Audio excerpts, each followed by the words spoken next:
It's doing that. It's showing that front camera.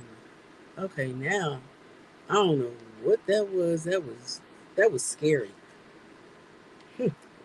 That was deep. Okay. Anyway, so we're back, and listen, look at here. Let me tell you something. I am not for it today. Do you understand me, ma'am?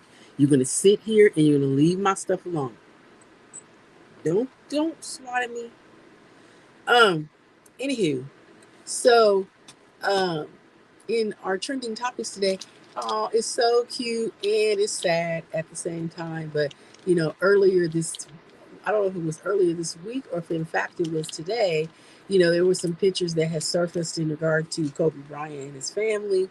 And it was like people was just saying, oh my God, it's like he's here and he's not, or whatever. But Natalia, his oldest daughter who does the modeling, she decided to share how she honors her dad and his legacy with the Mamba mentality. And so 3 years after his death, and I can't even freaking believe it's been 3 years. I just remember like it was yesterday because I was out Ubering and everybody, the whole town just stopped and just silent. It was crazy. It was horrible.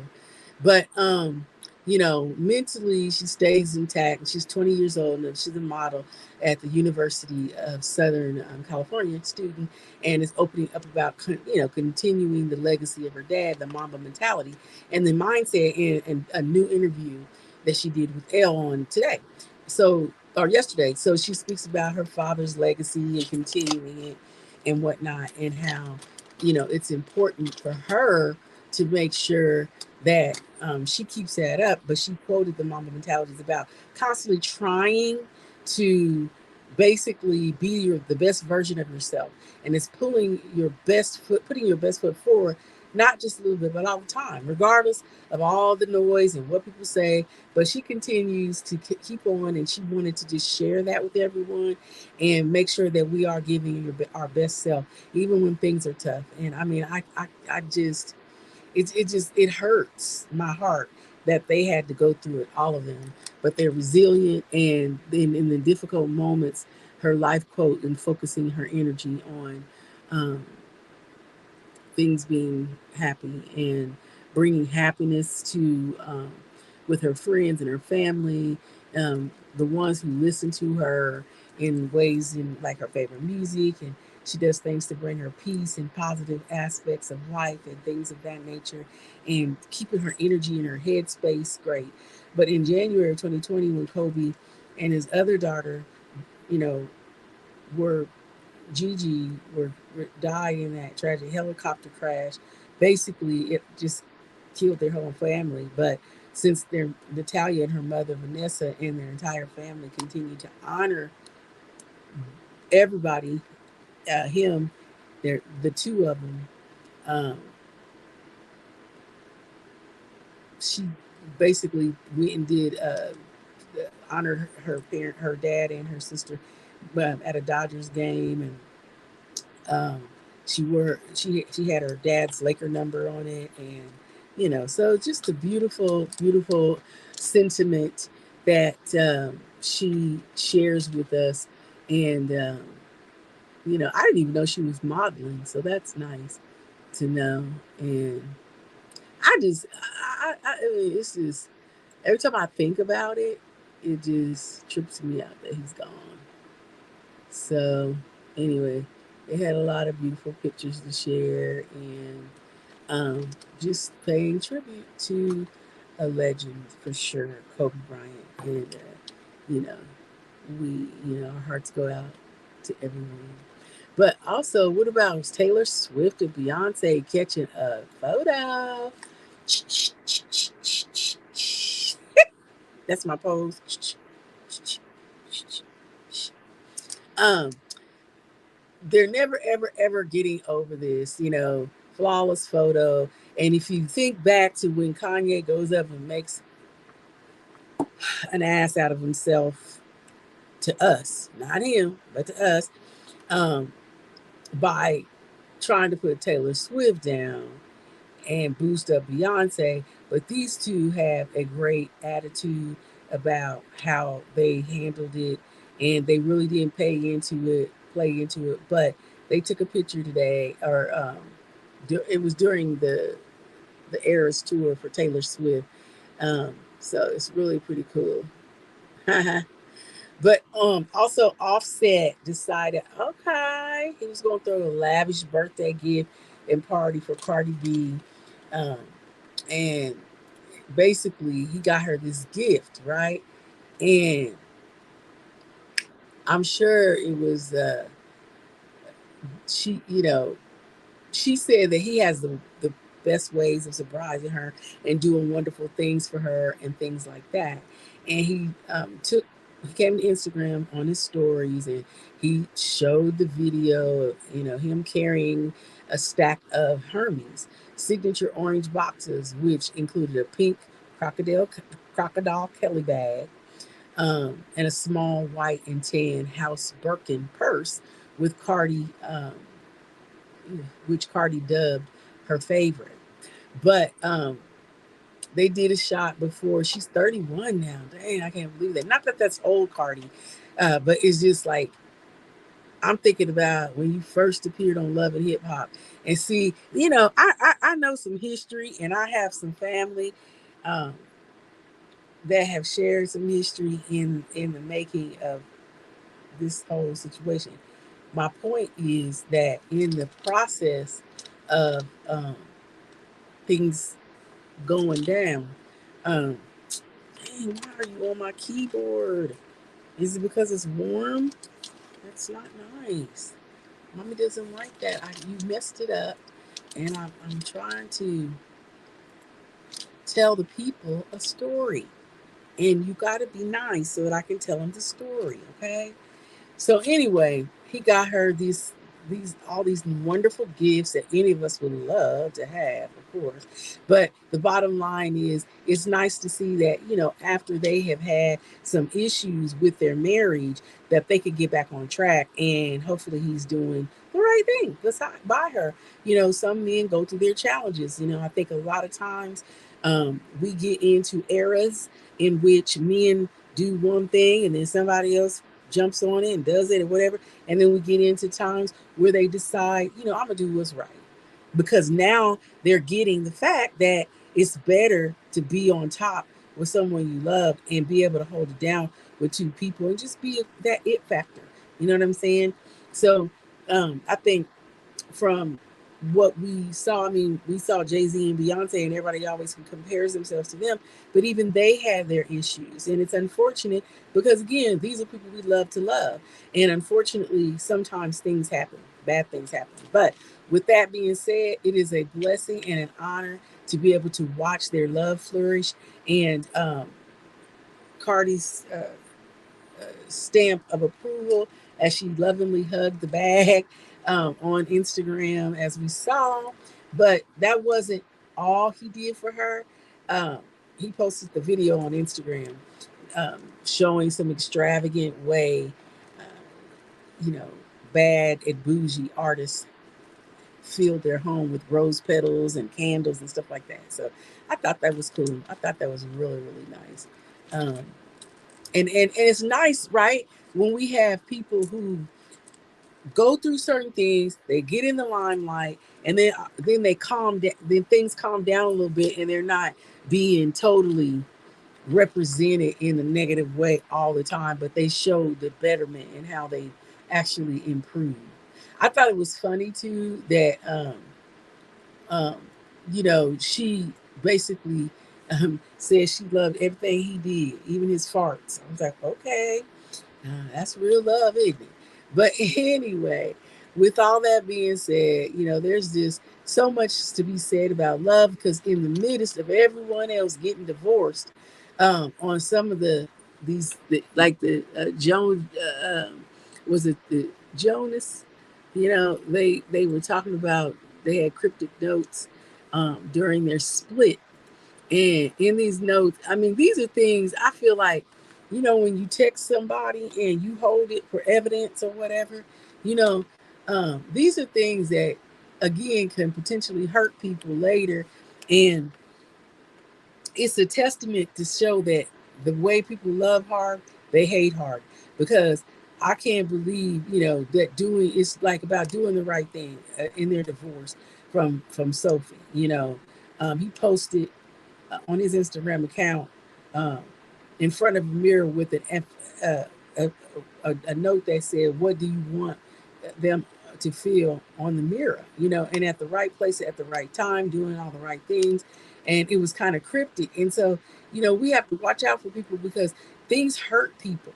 Um, they're in a custody dispute amid their divorce, and they have statements from different news stations that read that they're doing a successful. They had a successful mediation, and they've agreed on things equally for the children in both homes in the U.S. and the U.K. But again, co-parent court documents obtained show that Joe and Sophie amicably resolutions have been to make sure that they just do what the right thing is with their daughters and stuff. They revealed a lot of bad damage, you know what I mean? And then that didn't do I'm surprised and I am shocked about Jenny Mai and Yeezy getting divorced. At first I'm kind of confused because I didn't even realize that they were married, I guess. That was my thought. And I was like, wait, they're married? And so now they're getting divorced. And I don't even think it's been a year yet. Now, I don't know what he did or what she did or what happened between them. But she's trying to talk a little more about it nowadays and tell people things. And so I guess one of the things that is going on with them is that, of course, they're going to make sure that their daughter's taken care of. That's for sure. But she is taking the time that she needs to heal. Nearly a month after they filed for divorce, they notified her followers that she's temporarily stepping back from social media. You know, I guess it's just overwhelming. She has to take a break. You know, some of the quotes sometimes she says you just need to take a break and heal.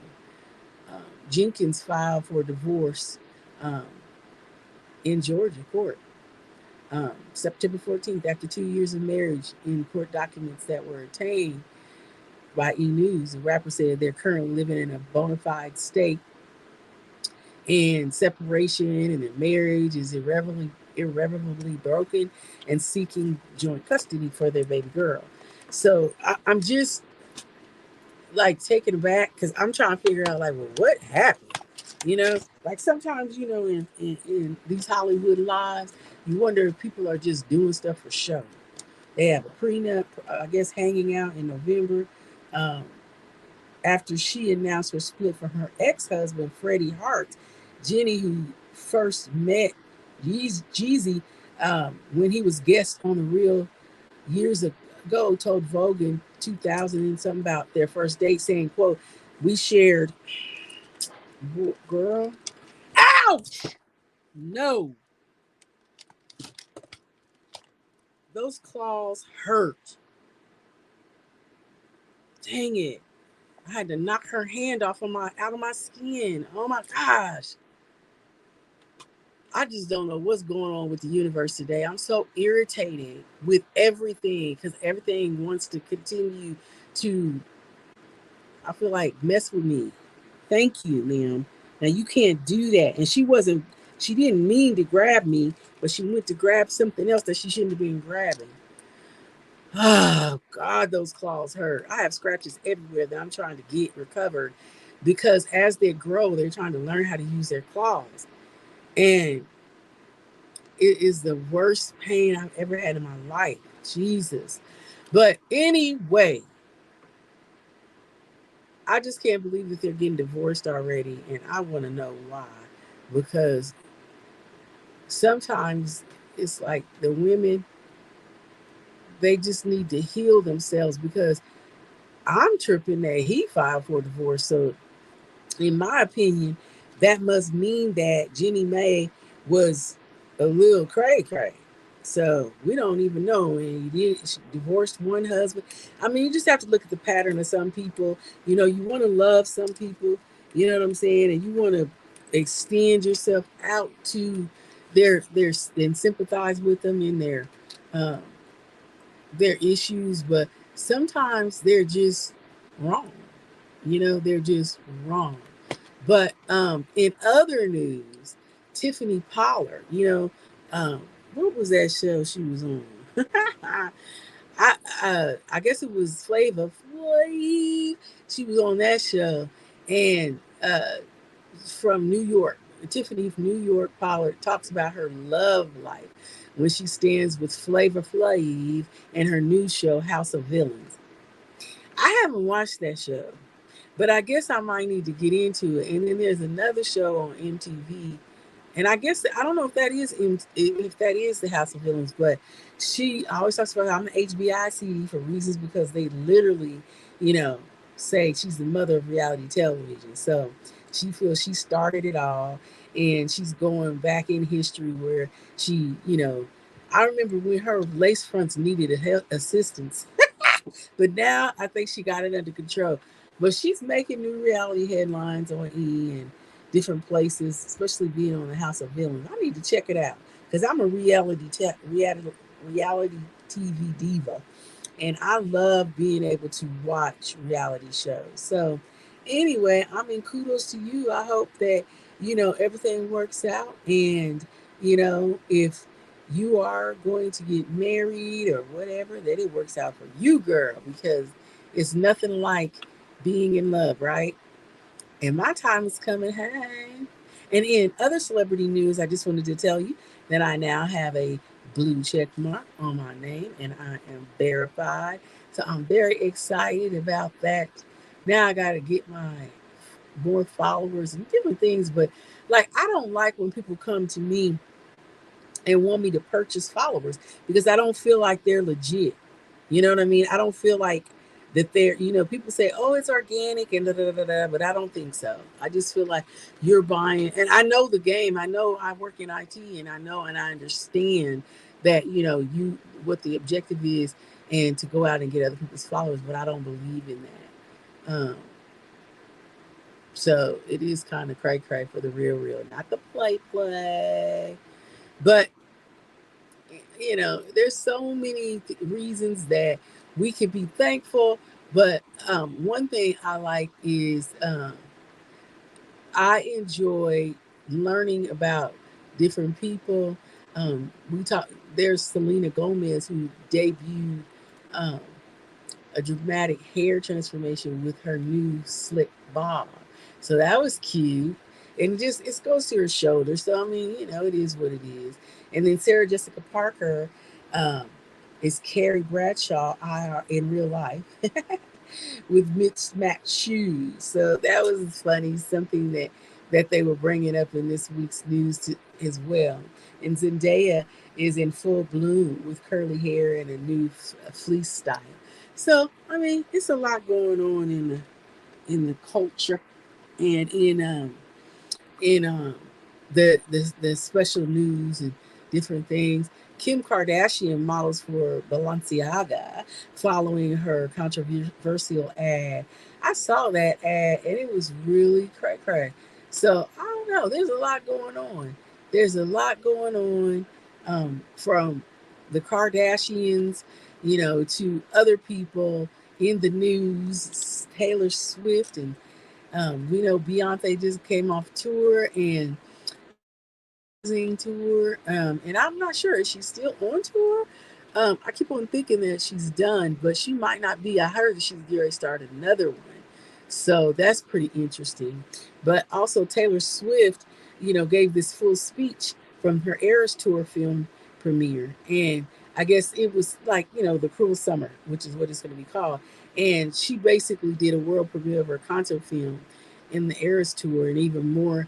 Um, Enchanting, they say, with a heartfelt speech that she had never had a fraction of the amount of fun that she did on her tour.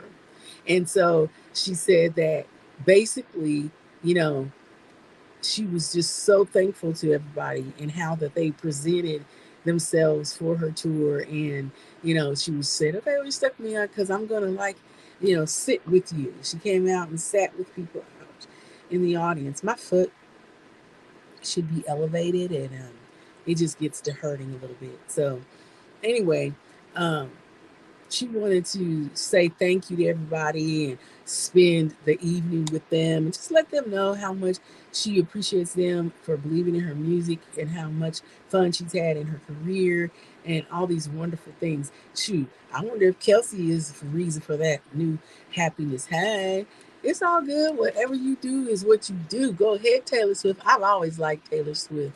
So, anyway, but that concludes this episode of Trending Topics. And I'll be right back with Each One Teach One. Thank you.